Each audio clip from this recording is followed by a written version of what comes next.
Just now getting here or just now knowing what's up, you're tuned into the July After Dark podcast show. We outside. We outside. I need y'all to give yourselves a round of applause. And we're just days away from the most anticipated birthday of the year because it's almost Leo season. So if you haven't gotten with it, I'm going to need you to get with it now. Let's talk about it. So, it's no secret that, friendship breakups are hard. Breakups in general are hard. But what happens when the breakup is just, it's one-sided. It's not right. You didn't get to talk your piece. You didn't get to get the closure you needed. Let me tell you something right now before I start. You never need closure. Let it go. If it happened for a reason. Wash your hands with it and move on. Because you're not going to get nothing out of reliving a type of trauma that is hurting you. You're never going to get anywhere. If you know that you looking for this closure or whatever, or want to speak your piece, listen, 8 out of 10 times, the other person already mentally checked out, physically probably checked out of the friendship, and what you're saying is going to fall on deaf ears. I was asked at one point, if I would have certain conversations with certain people that I have, stopped being friends with. And the answer is no. Because there's nothing that I can say now that's going to fix what happened before. You knew what you was doing. You knew the things that you were doing was going to cause a rift in our friendship. And yet you still fucked around and did it anyways. So fuck you. I don't owe you an explanation. I don't owe you a conversation. If once I feel like you moving funny and you doing funny shit, you gotta go. Go be funny over there. Go be funny with them. You feel me? Like, I'm not about to come around and be part of your circus here. So it's cool. Live your best life. But I'm not, I'm not reliving the trauma that got me to where I'm at now. And I'm also not about to sit here and give my energy to something that's dead. After a while, it's dead. After like 6 months, it's dead. And if we choose to have a conversation, baby, the only conversation we're gonna have is for you to stay where the fuck you at.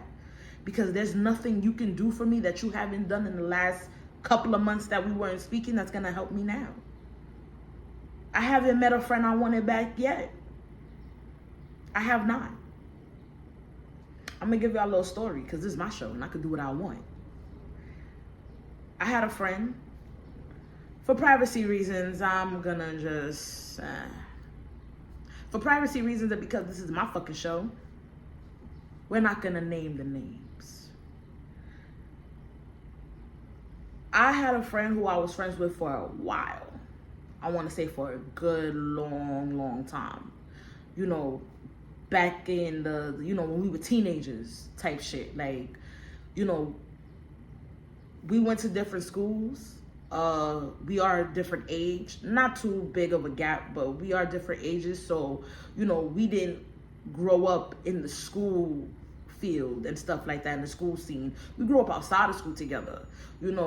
She just happened to live around my area, and it was cool. You know what I mean? Like, we just grew up together. Like, she showed me certain things, I showed her certain things, and we got to being cool with each other. You know what I mean? And eventually that girl became my best friend. Well, cat's out the bag now, it's a girl.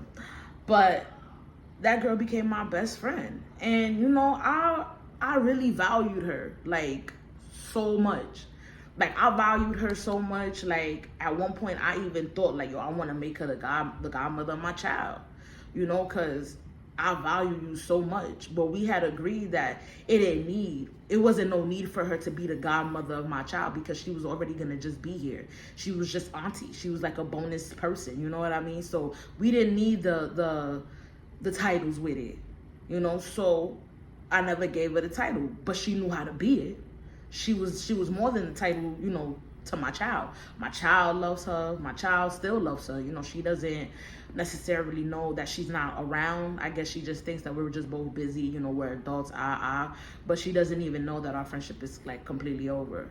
So, you know, we grew up a lot. Like, we was running the streets together. Yo, we was getting drunk together. Like, we were just doing shit together, bro. Like, that was really my mans. Like, that was really my friend. You feel me? Like, it was no ifs about it. Like, that was my friend. If you saw her, you saw me. If you saw me, you saw her. If you didn't see her and you saw me, you would ask where she was at. Like, you know what I mean? Like, we was just there. Like, we was just together. Like, we was locked in, you know? And as I grew up with her, you know, I started to meet a lot of her friends too. So, you know, we were cool. You know what I mean? Like, that was really my friend. And I invited her into my life, into my home, you know, even now, like, up in my adult years, like, when I had moved into my own apartment, like, you know, I even invited her here. You know what I mean? Like, I opened my doors to her. So, to my surprise, for us to have ended our friendship the way that it did, you know, it was kind of crazy, you know. I didn't expect that. A lot of the people around me didn't expect that, because everybody knew who we were to each other. Everybody knew how we felt about each other. So for it to have gone the way that it did, it very much broke a lot of people's hearts around us. Like, I'm not even gonna lie. Like, you know, my mom still asks about her type shit, and I just be like, bro, like, let that shit go. Like, you got Facebook?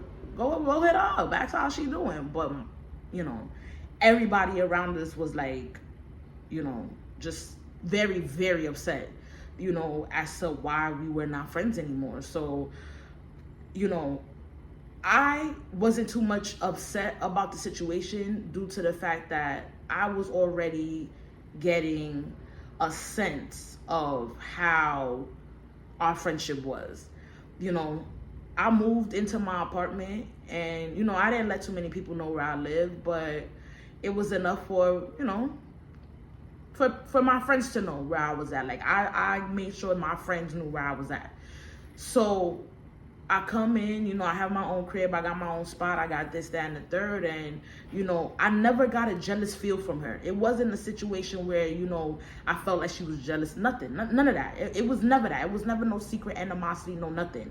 What had me starting to think things and, you know, reevaluate things and stuff like that, like, I just started to just notice certain things. And I just started to notice, like, a lot of the fake stuff that was going on. And when I say fake stuff, I don't mean like flippy, floppy stuff, whatever you might think about fake. I have my definition for it. And when I say like fake stuff, I meant like, I was seeing things that she was doing that she would have never done had she not felt no type of way about me.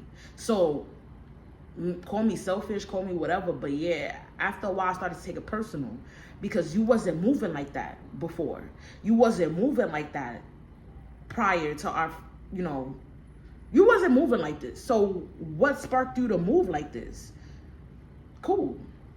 So I just started seeing shit. Like, I just started seeing the company she kept. I started seeing the things she was doing with the company she kept. I started to feel the vibe as far as how she moved when she was with that company that she kept. Because one thing about me, I'm going to judge you by your company. You chilling with scallywag ass hoes, op ass bitches, you going to be one too. After a while, you're just going to be one too.